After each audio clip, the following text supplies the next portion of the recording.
그들에게 이르시되 삼가 모든 탐심을 물리치라. 사람의 생명이 그 소유에 넉넉한데 있지 아니하니라 하시고,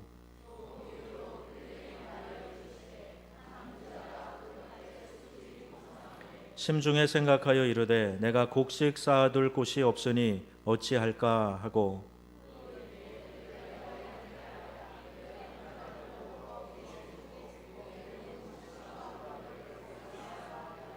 또 내가 내 영혼에게 이르되 영혼아 여러 해 쓸 물건을 많이 쌓아 두었으니 평안히 쉬고 먹고 마시고 즐거워하자 하리라 하되,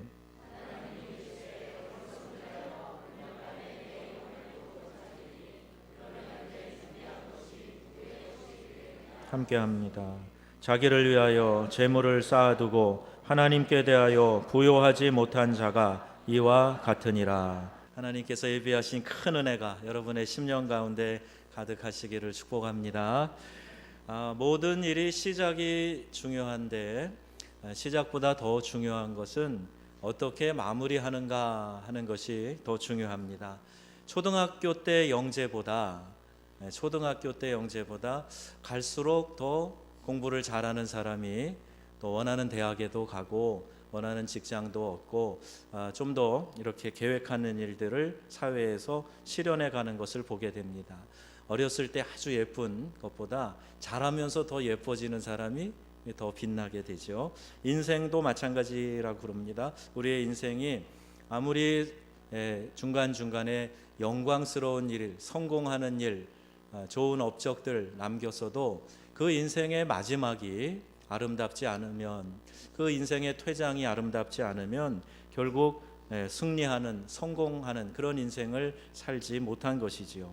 정말 지혜로운 사람은 아름다운 마무리를 염두에 두고 살아가는 사람, 그 사람이 정말 지혜로운 사람이라는 겁니다. 우리는 지금 한 해를 마무리하는 이 송년주일에 있습니다. 마지막 주일이죠. 벌써 52주가 다 되었습니다.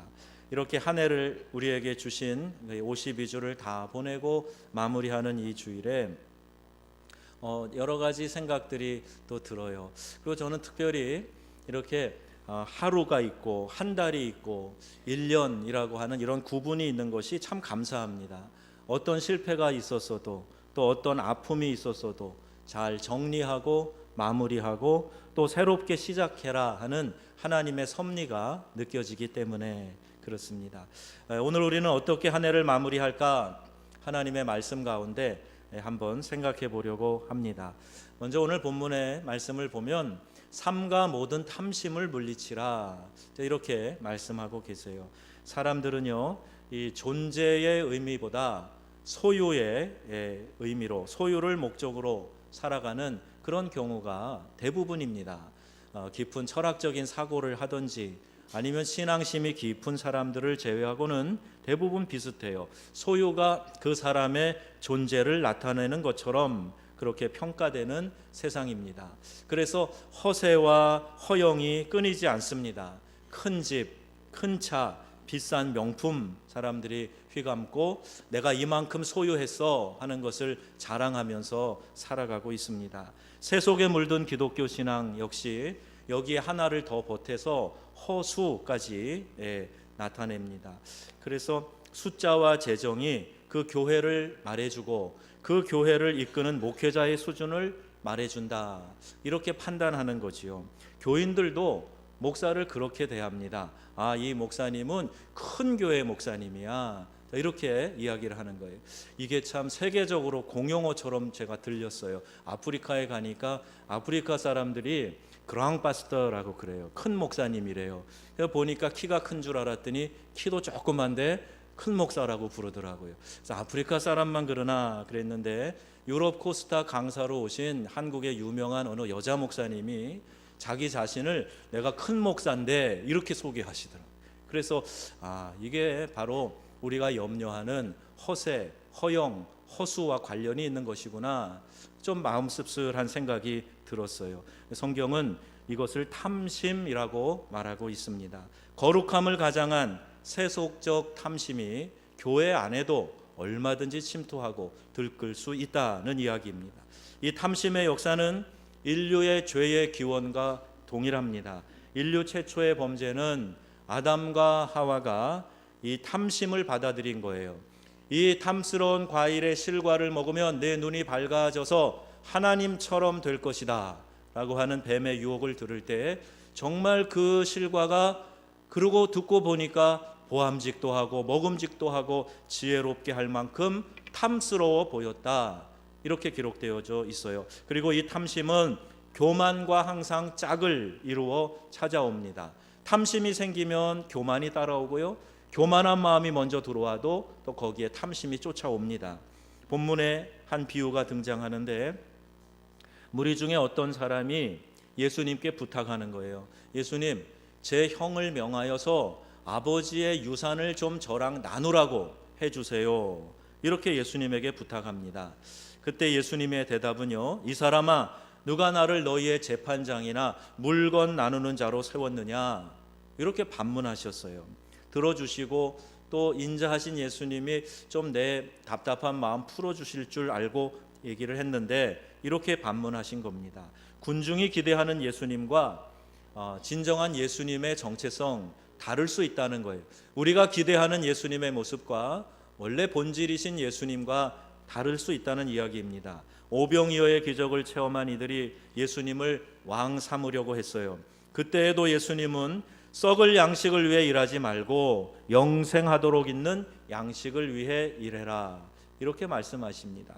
그러니까 지금 얻어먹고 배불러서 좋아서 야, 저분이 왕이 되면 우리가 먹고 사는데 걱정 없겠다 그랬는데 예수님은 오히려 썩을 양식을 위해 일하지 마라, 이렇게 말씀하시는 거예요. 빌라도가 예수님에게 내가 왕이냐, 유대인의 왕이냐 그렇게 물으셨을 때 그렇다고 하셨어요. 그러나 예수님은 굶주린 배를 채워주고 병자를 고쳐주시고 삶의 문제를 해결해 주시는 그런 세상의 왕이 아니라 영원한 형벌에서 우리를 건져주시고 구원해 주실 만왕의 왕이심을 말씀하신 겁니다.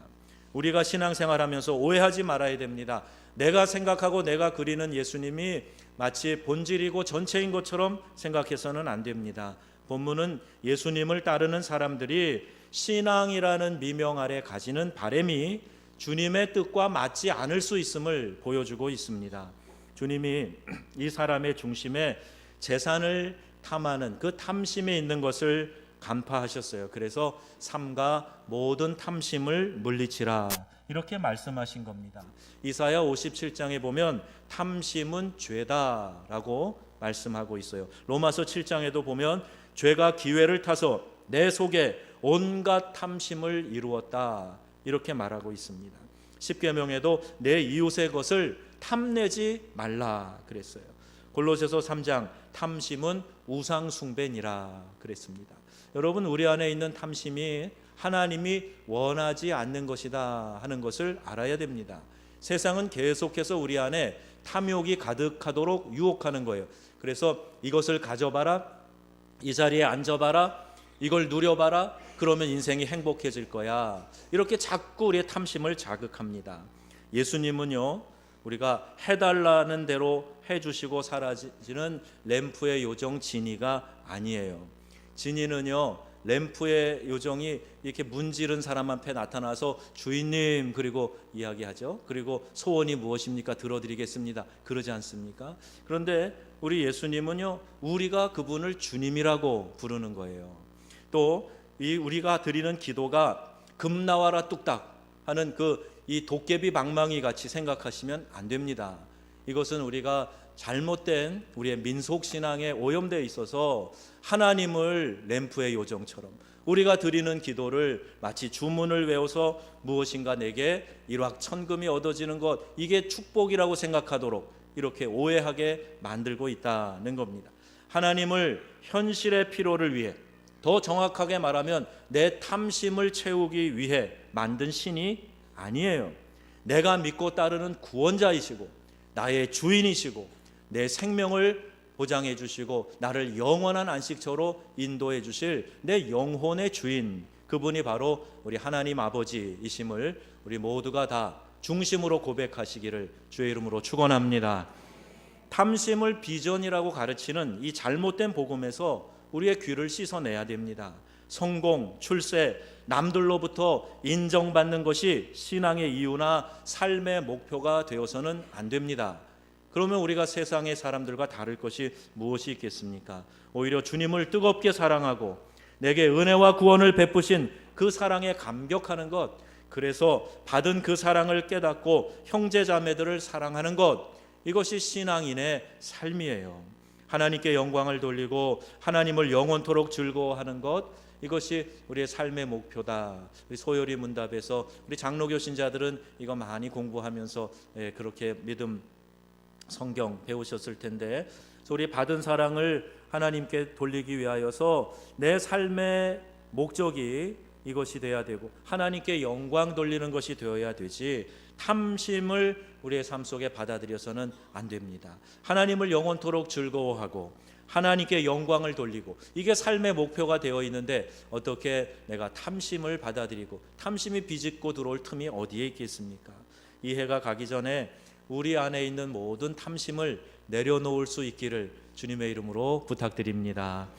하나님을 위해서, 교회를 위해서, 나라와 민족을 위해서라고 말하지만 사실은 내 마음 깊숙한 곳에 있는 공허를 채우고 싶은 탐심이, 또 내가 인정받고 싶은 욕구가 오늘 나를 움직여가고 있는 것은 아닌가, 이것을 한번 돌아보아야 한다는 거예요. 공허를 채우기 위해 쫓던 모든 탐심을 내려놓고 예수님 한 분이면 충분합니다. 예수님 한 분이면 만족합니다. 이렇게 고백할 수 있는 저와 여러분 되시기를 바랍니다. 우리의 생명은 어디에 의지할 수 있습니까? 이 물음에 답하기 위해서 우리의 생명은 어디에 의지할 수 없는가 하는 것을 먼저 알아야 됩니다. 예수님이 이 물음에 답을 주고 계세요. 사람의 생명이 그 소유에 넉넉한데 있지 않다, 이렇게 말씀하고 계시는 겁니다. 이 세상에서 소유가 넉넉하다고 영원히 사는 것이 아니라는 말입니다. 여기에 이 생명은요, 조해라는 단어인데 영생을 말하는 거예요.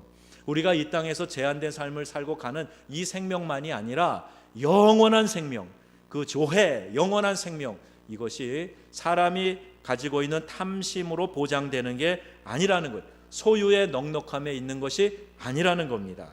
그 비유로 오늘 이 말씀을 하고 계시는 거예요. 한 부자가 밭에 소출이 풍성해서 그 심중에 생각하면서 스스로에게 이렇게 말하는 거예요. 내가 곡식 쌓아둘 곳이 없다. 어찌할까? 이렇게 스스로 생각합니다. 뭘 어찌합니까? 여러분 같으면 어떻게 하겠어요? 하나님께 감사하고 그것을 이웃과 나누면 되지. 하나님이 주신 축복을 잘 흘려보내고 함께 기뻐하고 그 축복을 나누면 되지 않겠습니까? 그런데 하나님을 모르는 사람의 마음이 어찌 그렇습니까? 그의 방법이 이런 거예요. 내가 이렇게 하리라. 내 곡간을 헐고 더 크게 짓고 내 모든 곡식과 물건을 거기에 쌓아두리라. 지금 더 크게 짓고 지금도 많은데 지금도 쓸만한데 부수고 다시 크게 짓고 거기에다가 쌓아놓겠다, 이런 얘기입니다. 나눔과 베품이 없어요. 축복을 흘려보내야 되는 것이다 라는 의식이 전혀 없습니다. 내게 주신 것은 하나님이 내게 맡기신 것이다 라는 청지기 의식이 전혀 여기에 반영되고 있지 않습니다. 더군다나 19절에 보니까 또 내가 내 영혼에게 이르되 영혼아 여러 해 쓸 물건을 쌓아 놓았으니 평안히 쉬고 먹고 마시고 즐거워하자 하리라. 자, 보세요. 이 부자가 몰랐던 것이 있습니다. 자기 영혼의 주인이 누구인지 깜깜해요. 전혀 모르고 있어요. 내가 내 곡간, 내 곡식, 내 물건, 그러더니 마침내는 내 영혼이라고 이 소유격이 열거된 그 문장에다가 내 영혼, 내 것이라고 그렇게 말하고 있는 거예요. 얼마나 어리석습니까? 우리의 영혼의 주인은 누구십니까? 하나님이세요. 내가 아닙니다. 하나님이 우리를 창조하고 조성하셨다. 이사야 43장에 분명히 말씀하고 있어요. 내 영혼은 내 소유가 아니라 내 안에 깃들게 하신 이 영혼은 하나님이 우리 안에 불어넣어 주신 것이고, 우리가 이 영혼을 통해서 하나님과 교감하도록 그렇게 만들어 주신 거예요. 그래서 하나님 말씀하십니다. 하나님이 이르시되 어리석은 자여 오늘 밤에 내 영혼을 도로 찾으리니 내가 준비한 것이 누구의 것이 되겠느냐. 이렇게 어리석음을 지적하시고 이 말씀을 하시는 겁니다. 인간은 자신의 탐심으로 많은 것을 끌어모으려 하지만 그 모든 것을 누리기 위해서는 육체 안에 그 영혼이 깃들어 있어야 되는 거예요.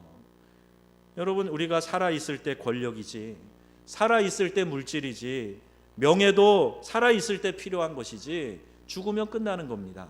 죽음이 뭐예요? 우리의 몸에서 영혼이 떠나가 버리는 거예요. 영혼이 떠나가 버린 이 육체는요, 아무것도 아닙니다. 그냥 그대로 그 누구도 돌보지 않는 물질로 변화돼 버리고 말 것이고 아무런 가치가 없는 거예요. 우리 사람이 가지고 있는 철, 인, 황 뭐 이런 것들을 이 물질로 이렇게 분류를 해가지고 값어치를 따져봤더니 돈 10,000원도 되지 않는다는 거예요. 그게 우리의 육체의 가치예요. 그런데 영혼이 깃들어 있고 살아 있을 때, 그때 이와 같은 것도 의미가 있는 것이지요. 영혼을 만드신 분이 하나님이시고 그에게 영원한 생명을 주신 분도 하나님이심을 믿으시기 바랍니다. 이 세상이 신처럼 떠받들어 섬기는 돈, 권력, 명예, 건강도 영원한 생명과는 무관하다는 거예요. 톨스토이 단편에 나오는 사람은 얼마만큼의 땅이 필요한가, 이 이야기가, 이 글이 우리에게 시사해 주는 바가 큽니다. 아침에 동이 틀 때부터 시작해서 해가 지기 전까지 네가 밟고 오는 모든 땅을 주겠다고 영주가 이야기를 합니다. 이 사람은 땅이 재산이니까 한 평의 땅이라도 더 얻으려고 아침에 동이 트자마자 무섭게 달리기 시작합니다. 달리고 계속 달리고 쉬지 않고 달려서 겨우 그 목표 지점에, 출발 지점에 돌아왔는데 너무 지쳐서 그 자리에 쓰러져 죽고 말았습니다. 그에게 필요한 땅은 그가 묻힐 땅 한 평이면 좋겠던 것입니다. 여러분, 이 이야기가 오늘 우리들에게 많은 교훈을 주지 않습니까? 여러분은 무엇을 위해서 달려가고 있습니까? 어떤 소유의 넉넉함을 위해서 관심과 에너지를 총동원하고 살아가고 계십니까?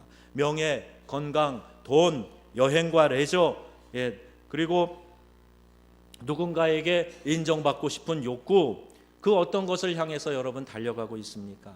그가 어떤 사람인지 알아보려면 그가 어떤 일에 돈과 시간, 정열을 쏟아붓는가, 이걸 보면 그게 그 사람이라는 얘기예요.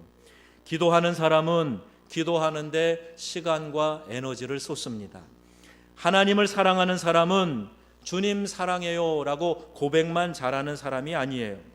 기도할 때 눈물을 흘리는 것 너무나 귀한 것이지요. 하지만 우리의 입으로 하는 고백에 그치고 자신의 감정에 취해서 눈물 흘리는 감수성에 국한된다면 그건 역시 진정한 하나님 사랑은 아닌 것입니다. 하나님을 사랑하는 사람은 하나님 나라를 위해서 시간과 물질과 내 에너지를 쏟아붓는 사람인 줄로 믿습니다. 그래서 마태복음 6장에 말씀하세요. 너희는 먼저 그의 나라와 그의 의를 구하라, 그렇게 말씀하고 계시는 거예요. 하나님을 사랑하는 일을 먼저 하고 하나님 나라를 위하여 먼저 수고하는 일을 하라는 것이지요. 주님의 몸인 교회를 사랑하는 사람은 내가 속해 있는 교회를 위해서 헌신과 봉사의 시간과 에너지, 물질을 쏟는 사람이에요. 에베소서 1장에 보면 교회는 그의 몸이니 만물 안에서 만물을 충만케 하는 이의 충만이라 그랬어요. 여러분 생각해 보세요. 누군가에게 내가 당신을 사랑합니다 그랬어요. 그런데 당신의 몸은 사랑하지 않습니다. 이 말이 성립이 됩니까? 내가 당신 사랑해요. 그런데 몸은 사랑하지 않아요. 근데 오늘날 그런 사람들이 많아요. 내가 하나님은 사랑해요. 예수님 존경할 뿐이죠. 사랑해요. 그런데요, 교회는 싫어요. 교회는 복잡하고 말 많고, 아이고 교회는 싸움판이고 난 교회 가기 싫어요. 이 이야기와 똑같습니다. 왜냐하면 교회는 그리스도의 몸이기 때문이에요. 하나님을 사랑하는 자는 그 교회를 사랑하는 줄로 믿습니다. 교회를 사랑하는 자가 하나님을 사랑하는 사람인 줄로 믿으시기 바랍니다. 성경에 분명히 우리에게 그 말씀을 하고 계시는 거예요. 그래서 주님의 몸된 교회가 상하지 않도록 건강하게 세워져 가도록 그 몸이 활력 있게 일을 하도록 수고하는 일, 이게 우리 하나님에게 기쁨을 드리는 일이고 우리 주님을 사랑하는 것이라는 말입니다. 오늘 본문에 나오는 이 비유에서 맨 마지막 절에 결론처럼 하시는 말씀이 있어요. 21절입니다. 이 말씀을 위해서 위에 예화를 말씀하신 거예요. 자기를 위하여 재물을 쌓아두고 하나님께 대하여 부요하지 못한 자가 이와 같으니라. 우리 주님께서 직접 하신 말씀입니다. 그래서 고린도 후서에도 보면 우리가 하나님께 연보할 때에 어떤 태도와 마음으로 해야 하는지 말씀하고 있어요. 각각 그 마음에 정한 대로 할 것이요 인색함으로나 억지로 하지 말지니 하나님은 즐겨내는 자를 사랑하시느니라. 전혀 가감 없이 헌금을 강요하기 위해서 이 구절을 의도적으로 사용하는 것도 잘못이요, 또 이렇게 분명히 하나님의 말씀이 기록되어 있음에도 불구하고 괜한 오해받을까 봐 이 말씀을 가볍게 여기고 가르치지 않는 것도 그것도 문제입니다. 여러분, 이 말씀을 잘 받으셔서 하나님을 진정으로 사랑하고 하나님의 몸된 교회를 세워가는 마음으로 우리 하나님 앞에 연보함에도 인색함으로나 억지로 하지 마시고 그 마음의 즐거움을 가지고 하나님 앞에 드리시기를 주의 이름으로 부탁드립니다.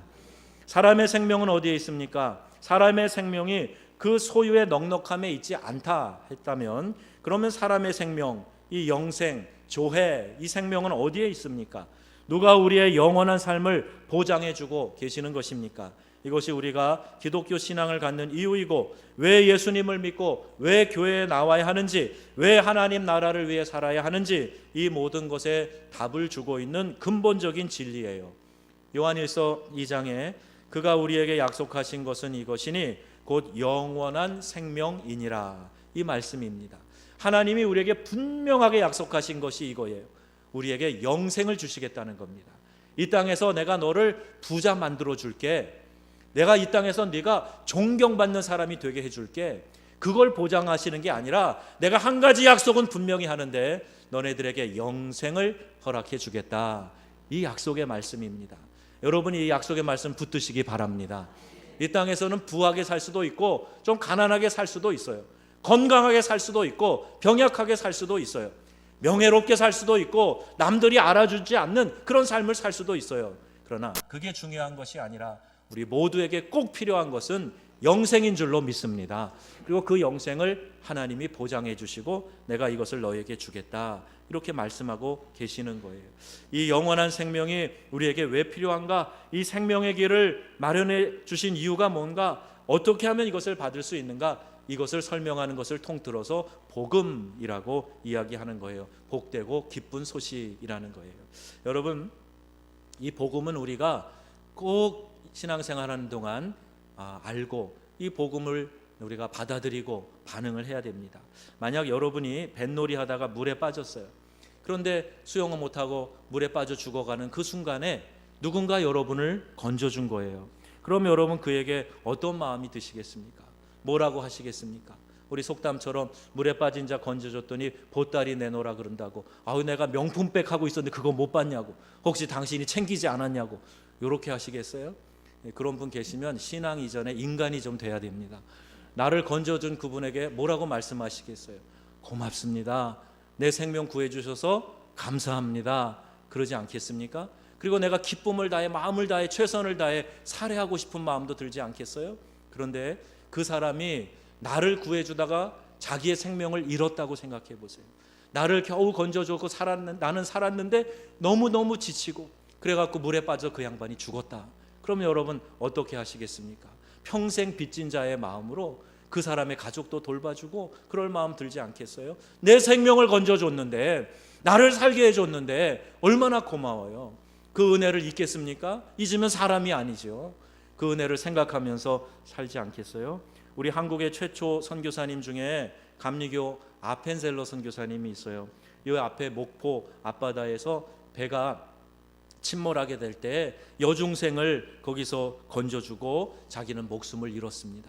저 양화진에 가면 외국인 묘지가 있는데 거기 그 아펜셀러 선교사님의 묘비가 있어요. 이런 숭고한 삶을 산 사람들이 많이 있습니다. 여러분, 그런데요, 그렇게 건진 생명이라 그래도 이 땅에서 사는 그 생명까지만 건져준 거예요. 영원히 살 수 있는 건 아니잖아요. 그런데 우리 예수님은 우리를 이 땅에서 건져주셨을 뿐만 아니라 우리에게 영원한 생명을 주신 분이란 말이에요. 내 죄 때문에 내가 심판받아서 죽어 지옥 형벌 받아야 되는데 예수님이 내 대신 십자가 형벌을 받으시고 내게 생명, 조회의 생명을 주셨다는 말이에요. 여러분, 그 예수님에게 우리가 함부로 할 수 있어요? 그 예수님이 몸인 이 교회에 대해서 우리가 함부로 할 수 있어요? 예수님을 사랑하는 그 마음, 예수님이 우리에게 베풀어 주신 그 은혜에 대해서 우리가 소홀히 여기고 금방 잊어버릴 수 있습니까? 절대 그럴 수 없지요. 여러분, 우리가 살아가면서 우리 주님이 나 때문에 대신 죽어주신 은인이다 하는 이 마음 꼭 간직하시고 그 의리를 지키는 마음을 가지고 믿음 생활하시기를 주의 이름으로 축원합니다. 여러분, 국내외에서 일어나는 지진, 인도네시아에서 또 지진 났잖아요. 큰 화재, 대형 참사 소식을 들을 때마다 뜻하지 않은 재난에 많은 사람들이 안타까워합니다. 하지만 불이 나서 죽든 물에 빠져 죽든 병에 걸려 죽든 차 사고로 죽든 노쇠해서 수명을 다하고 죽든 이 세상 어차피 한 번 왔다가 한 번 가는 거예요. 히브리서 9장 27절에 분명히 말씀하지요. 한 번 죽는 것은 사람에게 정하신 것이요 그 후에는 심판이 있으리니, 이 말씀입니다. 그래서 전도자가 하는 말이에요. 지혜자의 마음은 초상집에 있으되 미련한 자의 마음은 혼인집에 있느니라. 잔치하고 즐기고 놀고 연락하는 그곳에 늘 마음을 두고 살아가는, 어떻게 하면 이 땅에서 재미있게 살아갈까, 여기에만 늘 신경 쓰고 사는 사람이 미련한 자라는 얘기예요.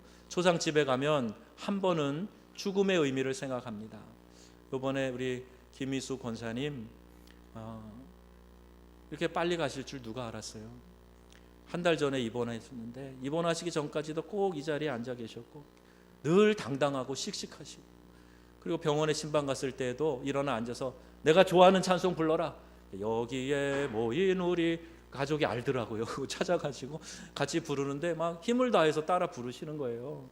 그리고 이제 중환자실에 가서 누워 계실 때에도 가서 뵈니까 저를 이렇게 바라보더니 그냥 눈에 눈물이 핑 돌면서 눈물이 뚝뚝 떨어지는, 막 일어나서 바로 앉으시려고, 자세를 바로 하려고 막 일어나려고 몸부림치시는, 제가 그 모습 마지막으로 봤어요. 예, 그리고 나서 금방 오늘 밤이 고비입니다 그러더니 새벽에 돌아가신 거예요. 참 사람의 생명이 이렇구나.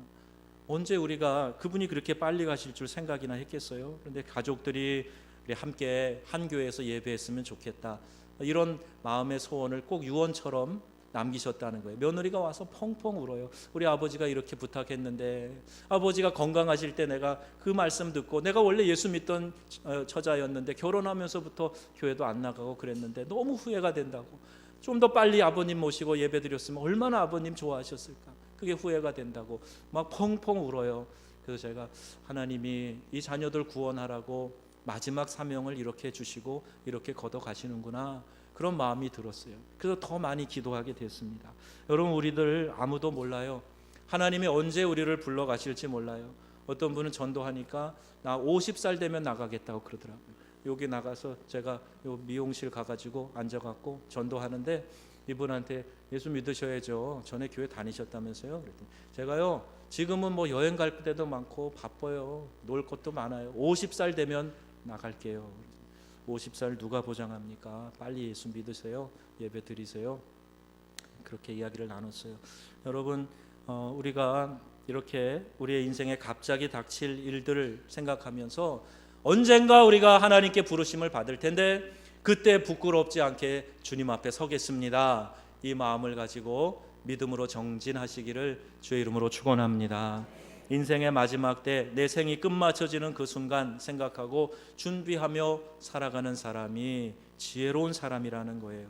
그러나 노아의 홍수 때와 같이 온 세상이 물심판을 눈앞에 두고도 먹고 마시고 시집가고 장가가고 그냥 일상의 즐거움만 쫓아서 살다가 온통 마음을 거기에 뺏기고 살다가 다 홍수 심판에 멸망하는 일을 우리가 성경을 통해 알 수 있습니다. 성경은 이들을 어리석은 사람들이라고 지칭하고 있습니다. 하나님 앞에 설 때에 심판과 형벌을 면하고 영원한 천국에 들어가도록 우리를 구원해 주신 분, 그분이 바로 예수 그리스도이십니다.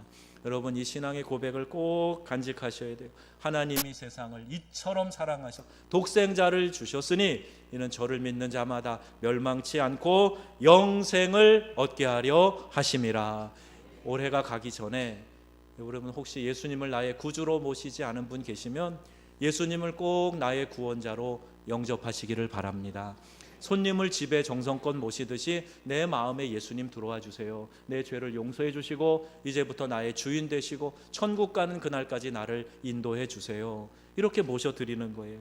하나님은 공의로우신 하나님이시라 죄인을 반드시 벌하셔야만 하지만 예수께서 내 대신 죄를 지고 죽으셨다는 이 사실을 내가 믿음으로 받아들이고 예수님을 나의 구원자이십니다, 주님이십니다, 이렇게 고백하기만 하면 내가 지옥 형벌 받지 않고 구원받을 수 있는 은혜를 우리 모두에게 베풀어 주신 것입니다.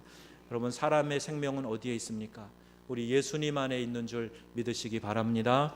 어떻게 한 해를 마무리할까요? 사랑하는 여러분, 우리 2018년 이제 마지막 주일을 가장 의미 있게, 가장 지혜롭게 마무리하는 것은 날 구원하기 위해서 십자가를 지신 예수님을 영접하는 거예요. 요한복음 1장 12절에도 영접하는 자, 곧 그 이름을 믿는 자들에게는 하나님의 자녀가 되는 권세를 주셨다 그랬습니다. 여러분, 이 믿음의 확신에서 흔들림이 없으시기를 바랍니다. 그렇게 거듭난 하나님의 자녀로서 내가 주인 삼고 있는 모든 것을 내려놓고 그분을 내 인생의 영혼의 주님으로 섬기면서 살아가는 겁니다. 예수 그리스도를 진정 나의 주인으로 내 안에 모시고 그분과 함께 한 해를 마무리하는 복된 삶이 되시기를 우리 주 예수님의 이름으로 축원합니다. 축원합니다.